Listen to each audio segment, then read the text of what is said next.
요한복음은 우리에게 단지 예수님이 누구신지를 말해주기 위해 기록된 것만이 아닙니다. 하나님을 알게 될 때 우리의 시작을 알 수 있고 우리의 인생의 이유와 목적을 말해주고 있기 때문입니다. 요한복음 1장은 하나님께서 말씀이신 이유를 말해주고 있습니다. 태초에 말씀이 계시니라. 하나님은 바로 여러분과 나를 사람으로 태어나게 하셔서 우리와 사랑하시기 위해서 그분 스스로를 말씀으로 나타내고 있습니다. 왜? 말씀은 대화할 대상이 필요하고 대화할 대상은 우리인 것입니다. 바로 대화할 대상인 우리를 위해서 하나님 스스로 택하신 성육신의 모습을 바로 이 말씀 속에 담아 두신 것입니다. 여러분이 이 땅에 존재하지 않는다면 하나님은 여러분의 하나님이 되실 수 없으신 까닭입니다. 그래서 기어코 하나님께서는 저와 여러분을 이 땅에 태어나게 하신 것입니다. 여러분들이 왜 태어났냐고요? 묻지를 마세요. 하나님이 바로 여러분들을 기어코 이 땅에 태어나게 하셔서 사랑하기 위한 것이 첫 번째 우리를 향한 하나님의 마음입니다. 우리가 태어난 이유가 무엇이겠습니까? 그것은 바로 하나님의 자녀이기 위해서 태어났다는 사실. 오늘은 우리가 가지고 있는 믿음의 컨셉을 다시 한번 돌아보는 계기로 삼기를 바랍니다. 육신의 부모로부터 생명이 시작됩니다. 그리고 자라선 우리의 바라는 바, 우리의 인생의 목표와 목적을 위해 열심히 삽니다. 그리고 우리의 뜻대로 많은 분들은 많은 것을 이루어내기도 하고 또 어떤 분들은 그들이 목적하는 것을 이루어내지 못할 수도 있습니다. 그러나 결국 모든 사람들은 한계에 부딪히고 맙니다. 그것이 바로 죽음입니다. 세상의 고등 종교는 바로 이 죽음의 두려움으로부터 시작된다고 합니다. 그것은 가장 큰 두려움이기 때문에 죽음이라는 것이 가장 큰 두려움이기 때문에 어떤 교리로든 그 죽음을 넘어서면 인간들은 종교로 인정을 해줍니다. 그리고 그 중에 자신이 선호하는 종교를 선택하기 마련이죠. 예수님을 믿는 우리 기독교 또한 예수님의 부활을 증거로 죽음을 이기는 종교로 우리의 신앙을 소개할 수 있습니다. 그러나 여기까지는 일반적으로 우리가 생각하고 있는 우리가 믿는 기독교를 종교로 생각했을 때의 생각이고, 그러나 요한복음은 그렇게 말하고 있지 않습니다. 우리가 결코 우연한 존재가 아닌 하나님의 자녀가 되기 위해 태어난 하나님께로부터 난 자들임을 바로 1장에서 선포하고 있습니다. 우리가 하나님의 자녀가 된 증거를 우리는 변화된 우리의 삶의 내용으로 말할 것을 요구받습니다. 우리가 종교 생활을 하고 있다면요, 우리 앞에 어려운 문제가 닥쳤을 때 우리는 그것을 해결받는 믿음을 증거로 또 요구받을 수 있습니다. 너 믿잖아. 너 예수 믿잖아. 네 앞에 있는 문제를 한번 해결해봐. 그래서 많은 사람들은 우리의 믿음의 증거를 그렇게 요구할 수 있습니다. 또한 가장 이상적인 증거는 예수님의 삶을 닮아가는 것이라고 그렇게 또 말하기도 합니다. 그래서 우리는 결국 좌절하고 맙니다. 왜? 그 어느 누구도 예수님과 같은 삶을 살 수가 없기 때문입니다. 그분은 우리의 구원을 이루시기 위해 죽기 위해 오셨기 때문인 것입니다. 예수님이 이 땅에 오신 이유와 목적을 분명히 알지 못하면 우리는 종교인이 되고 맙니다. 그러나 우리가 예수님이 이 땅에 우리를 구원하기 위해서 단순한 구원이 아닙니다. 원래 하나님께 속해져 있던 우리가 죄와 사망에 빼앗긴 우리의 존재를 다시 찾아오기 위해서 원래의 하나님 자녀의 자리로 우리를 다시 회복시키기 위해서 그분은 죄와 사망의 대가인 죽기 위해서 오셨다라는 사실.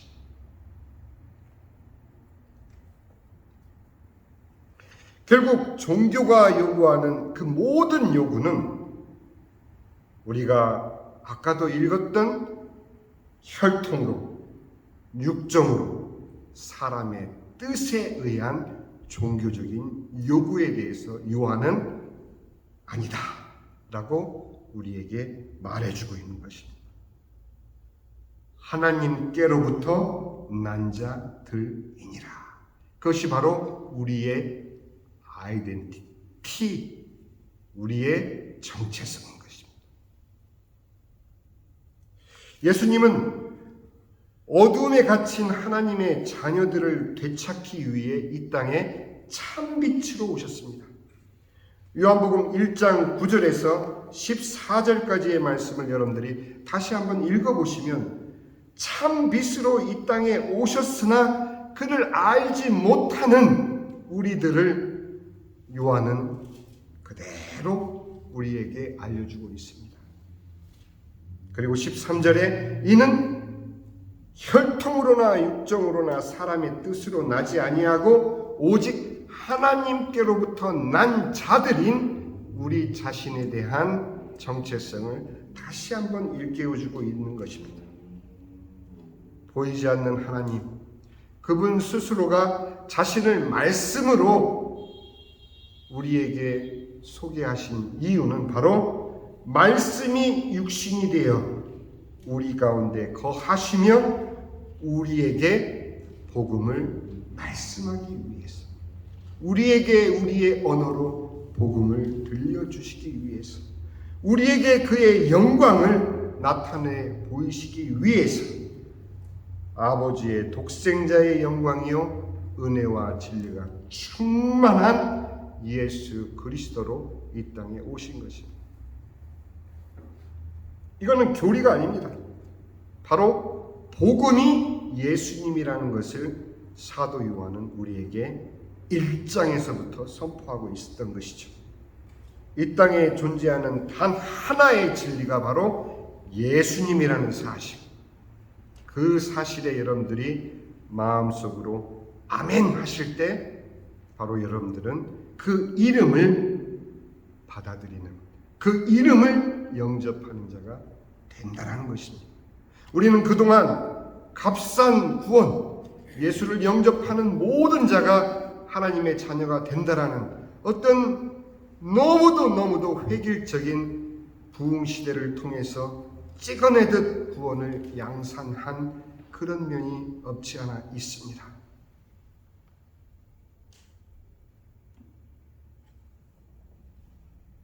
요한복음 1장 18절에는 본래 하나님을 본 사람이 없으되 아버지 품속에 있는 독생하신 하나님이 나타내셨느니라. 우리가 하나님의 자녀로 회복할 수 있는 유일한 조건은 예수님이 하나님이심을 우리로 고백하고 마음속에 아멘하며 그분을 영접하는 것만이 유일한 구원의 길이라는 것을 사도 요한은 요한복음 1장에서 설파하고 있는 것입니다. 예수님이 하나님이심을 선포하는 것이 바로 요한복음의 목적이고, 예수님이 하나님이심을 고백하는 것이 바로 우리의 신앙 고백이라고 그는 확인시켜주고 있는 것입니다. 요한복음 1장 12절에 영접하는 자, 곧 그 이름을 믿는 자들에게는 하나님의 자녀가 되는 권세를 주셨으니 이것은 결코 기독교의 기초가 아닌 것입니다. 전부인 것입니다. 전부.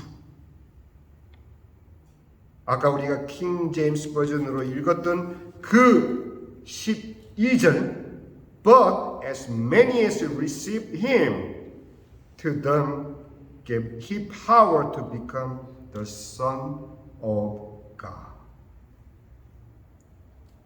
우리 각자를 향하신 Son of God, Daughter of God, Children 해가지고 하나로 묶어버리는 것이 아니라 분명히 여러분 각자를 향한 말씀이라는 것을 잊지 마시기 바랍니다. 그 요한복음의 구성은 마치 보화를 숨겨 놓듯이 이 복음을 곳곳에 숨겨놓고 하나하나 찾기를 원하는 요한의 의도를 여러분들이 간파를 하셔야 됩니다. 그래서 그는 7가지의 기적과 7가지의 예수님의 자기 선언을 통해서 이 복음을 계속 반복적으로 우리에게 종용해주고 있다는 것을 아시고 요한복음을 읽게 되면 비록 그 에피소드 하나하나마다 토막토막 나는 듯이 여겨지지만 결국은 하나로 묶어지는 단 하나의 메시지가 바로 요한복음 1장에 이미 우리에게 선포되었다라는 것을 발견하게 되는 것입니다. 요한복음 2장에서는 예수님께서 왜 오셨는지를 말해주고 있습니다. 유대인들의 손발을 씻는 결례로 쓰는 6 항아리의 물을 가지고 축제의 포도주로 만드셨습니다. 예수님을 믿는 하나님의 자녀는 무엇을 지키고 무엇을 이루어가는 삶이 아닌 하나님의 자녀됨을 기쁨으로 누리는 축제의 삶이라는 것을 사도 요한은 바로 이 가나의 혼인잔치를 통해서 모든 하나님의 자녀들에게 먼저 선포를 하는 것입니다. 이것을 지키고 저것을 지키고 이것을 이루고 저것을 쌓는 그런 신앙의 공로와 공덕이 필요한 것이 아니라 내가 이때 이 땅에 왜 태어났고 예수님께서 그런 나를 다시 하나님의 자녀로 회복시키기 위해서 구원하기 위해서 이 땅에 오신 그 사실 하나만 우리가 아멘 할 수 있다면 우리의 삶은 축제의 삶이라는 것을 여러분들이 마음속으로 아멘 하신다면 더 이상 여러분들을 괴롭히는 여러분들 앞의 삶의 문제는 더 이상 문제가 될 수 없는 것입니다.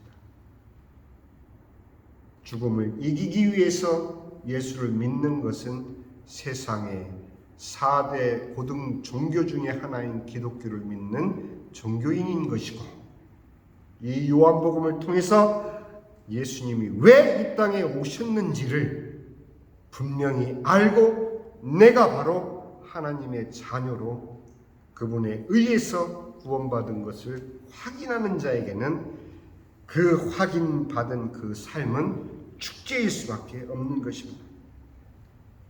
그러나 잊지 마시길 바랍니다. 왜 마리아가 술이 떨어진 것을 예수님께 알렸을 때 예수님은 왜 그토록 냉정하게 여자여 이것이 나와 무슨 상관이 있나이까? 아직 내 때가 이르지 아니하였나이다. 왜 그렇게 차갑게 말씀하셨을까요? 그것은 차가운 것이 아니었습니다. 하나님의 섭리대로 하나님의 섭리대로 이제 시작될 구세주 메시아로서 그리스도로서 시작되는 그 십자가의 길을 주님은 이미 알고 계셨지만 어머니이신 마리아의 그 요청을 그는 거부하지 않고 그 요청을 시작으로 주님의 십자가의 고난의 길을 시작하셨던 것입니다. 우리에게는 축제요, 예수님께는 이제 시작된 고난의 십자가의 길인 것입니다. 예수님이 왜 이 땅에 오셨다고요? 여러분들을 복주고 성공시키고 부자 되게 하고 잘 살게 하다가 죽어서 천국 보내기 위해서 오신 것이 아니라 원래 우리에게는 죽음이 상관없는 존재로 하나님은 우리를 지으셨으나 우리가 죄와 사망의 어둠 속에 사로잡힌 채 죽어가는 우리들을 구원하기 위해서 주님은 죽음으로 그 구원을 이루기 위해서 이 땅에 오셨다는 사실을 여러분들이 확인하기를 바라는 것이 바로 요한과 저의 간절한 마음인 것입니다. 그때부터 예수님의 고난은 시작되었고 이제 예수님은 복음을 선포하기 시작하십니다. 2장에서 예수님은 복음을 선포하십니다. 19절에 예수께서 대답하여 이르시되 너희가 이 성전을 헐라, 바로 예수님의 죽음을 의미하는 것이죠. 내가 사흘 동안에 일으키리라. 요한은 거기에 주석을 답니다. 그러나 예수는 성전된 자기 육체를 가르쳐 말씀하신 것이라. 죽은 자 가운데서 살아나신 후에야 제자들이 이 말씀을 하신 것을 기억하고 성경과 예수께서 하신 말씀을 믿었더라. 예수님은 죽기 위해 오셨던 것입니다. 능력을 펼치시고 왕이 되기 위해 오신 것이 아니라 죄와 사망의 깊은 어둠 속에 갇혔던 저와 여러분들, 바로 하나님의 자녀들을 되찾기 위해서 우리 대신 죽기 위해 오셨다라는 사실을 잊지 마시기 바랍니다. 자, 이제 3장에서 예수님은 밤에 몰래 찾아온 니고데모에게 이 엄청난 복음을 직접 말씀해 주십니다.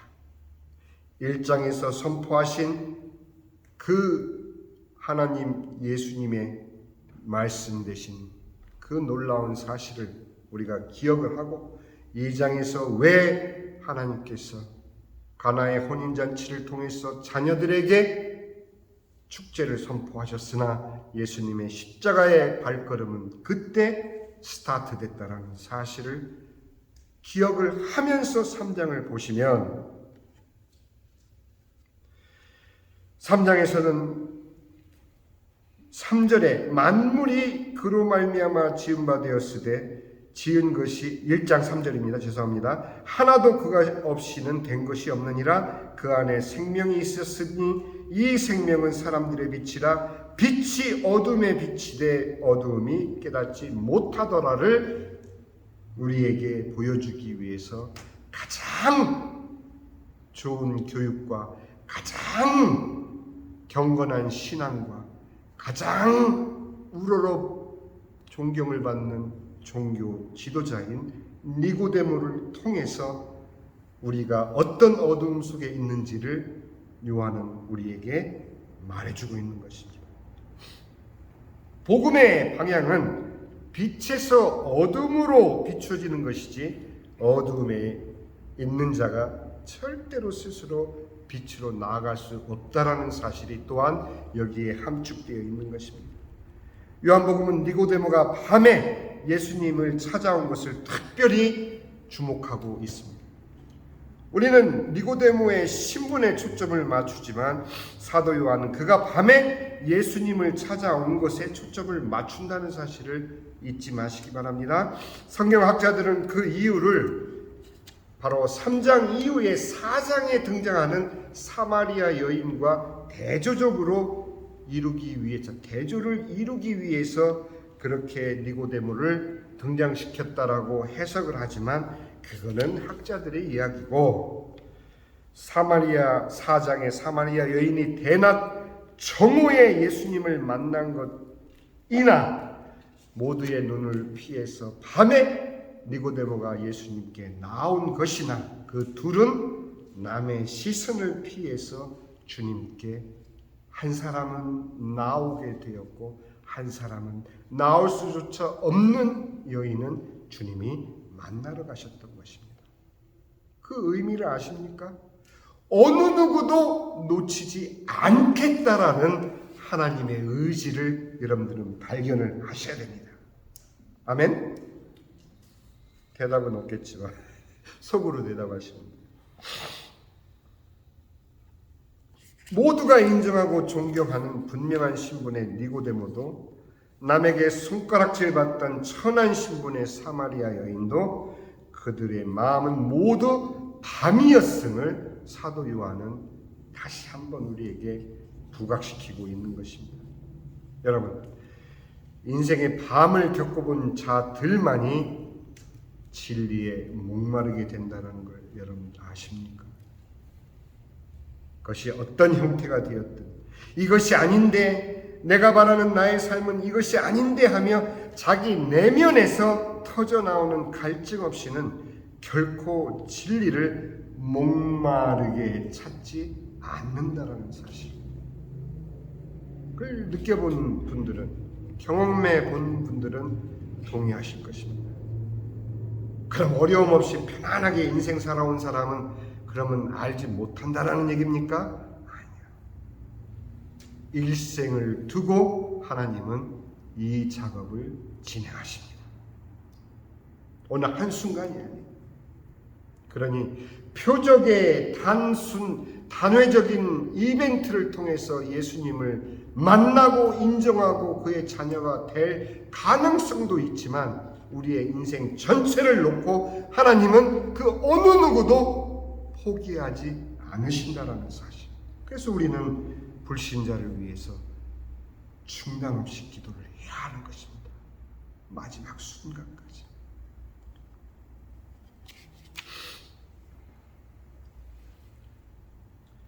니고데모는 인생의 황혼역에서 예수님으로부터 뜻밖의 소리를 듣게 됩니다.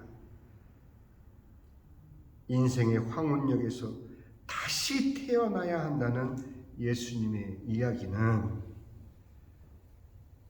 그 순간 니고데모에게 어떤 충격으로 와 닿았을지 여러분들이 상상해 보시기 바랍니다.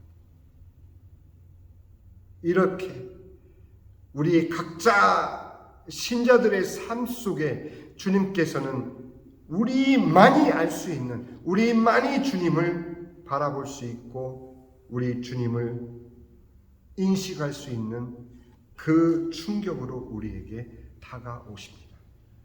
언제냐고요? 그것은 일생 전체를 두고 우리는 주님의 섭리를 발견할 수 있는 것입니다. 너무 조급해하지 마세요. 니고데모는 모두가 부러워할 인생을 살아왔기 때문에 모든 것이 만족한 그의 삶이 아마 그 순간 송두리째 사라지는 충격을 느꼈을 것입니다.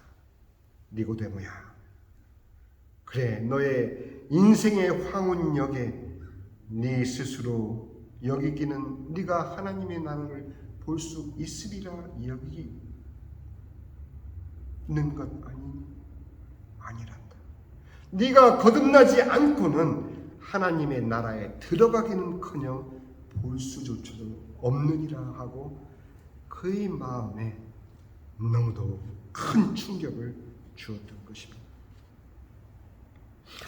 니고데모의 평생의 율법 생활로는 하나님의 나라를 볼 수도 없고 들어갈 수도 없음을 예수님께서 직접 그에게 니고데모가 이해할 수 있는 언어로 말씀을 해 주십니다.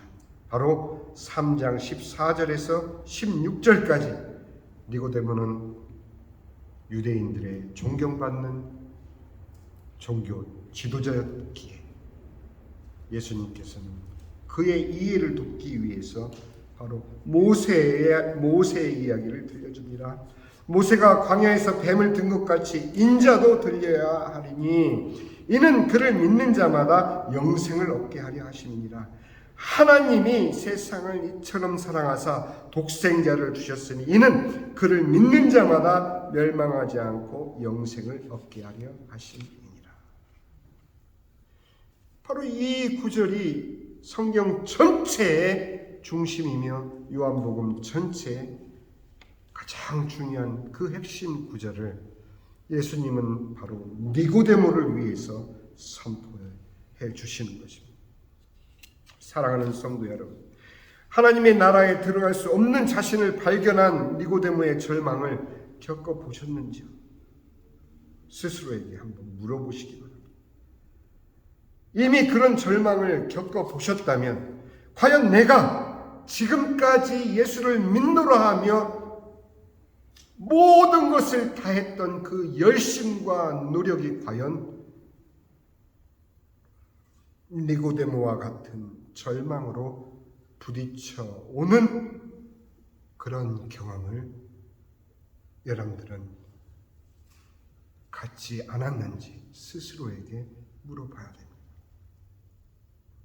예수를 믿노라 하면서도 공허한 수많은 신자들을 우리는 만납니다.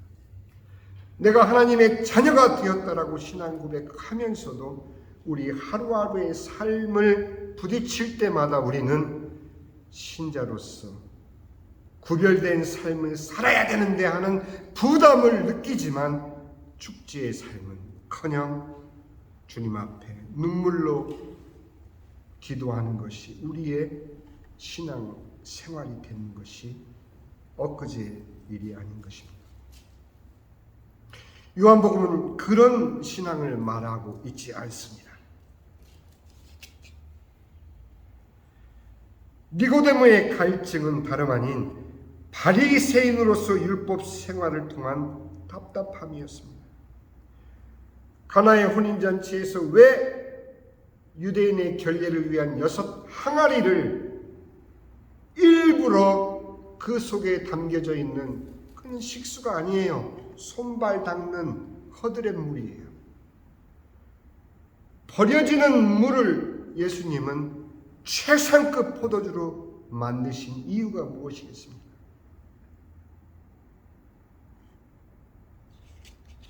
율법으로서는 구원을 받지 못한다라는 것을 유대인들에게, 또 우리는 유대인이 아니지만 유대인처럼 종교 생활하고 있는 오늘날의 우리 자신들에게 주님께서는 아니란다. 너는 하나님의 자녀로 거듭난 존재로서 네 앞에 있는 삶은 나와 함께하는 축제의 삶이니라. 어려움 있을 수 있다. 문제 있을 수 있다. 또 네 육신의 때가 다하면 너는 죽을 수 있다. 아니, 모두가 죽는다. 그러나 그것은 과정일 뿐, 내 품에 돌아오는 과정일 뿐, 직접 눈으로 그분을 대하는 그 순간까지를 우리는 진리를 따라 인내하는 신자인 것을 바로 니고데모의 진리를 따르는 삶을 통해서 우리에게 얘기해 주고 있습니다. 밤에 찾아왔던 그가 7장에서는 예수님을 위해서 변론하게 됩니다. 요한은 전에 예수님을 찾아왔던 자로 니고데모를 계속 표현하고 있습니다. 요한복음 19장 오늘 우리가 읽은 그 본문에서는 전에 밤에 홀로 예수님을 찾아왔던 하고 다시 그가 어떤 존재였던 것을 우리에게 상기시켜 주고 있습니다. 우리가 읽은 그 본문에서 아리마대 요셉과 니고데모는 주님의 마지막을 정성스럽게 유대인의 예대로 왕의 장례식을 치루어 드립니다. 여기에 나오는 100리크라는 어느 정도의 품삯이 될까요? 100리트라. 바로 왕의 장례식에 쓰이는 정도의 그러한 금액이 필요한 것입니다. 1리트라가 한 노동자가 1년 동안 벌을 수 있는 노동의 대가이기 때문에 한 노동자가 100년을 벌어야 마련할 수 있는 금액. 그 얘기는 뭡니까? 니고데모는 자신이 가지고 있는 모든 것을 예수님의 장례식에 투자할 수 있을 만큼 그는 진리 위에 서 있다라는 것입니다. 많은 금액을 썼기 때문에 진리에 있고 그렇지 않기 때문에 진리를 모른다는 그런 얘기를 하는 것이 아닙니다. 그는 깨달았어요. 무엇을? 예수님만이 진리요 길이요 생명 되신 것을 그는 아멘했던 것입니다. 그래서 그가 가지고 있는 모든 것을 주를 위해서 드릴 수 있었던 것입니다. 사랑하는 성도 여러분, 우리가 예수를 믿노라 하지만 우리의 신앙의 증거는 무엇으로 우리 스스로에게 보여줄 수 있겠습니까? 우리의 행실이요? 우리의 변화된 삶의 어떤 멋있는 모습이요? 열심을 품은 신앙생활과 교회 생활이요? 그 모든 것에 먼저 여러분 안에 예수로 말미암은 그 어느 것도 감히 빼앗아갈 수 없는 기쁨과 축제가 우리 마음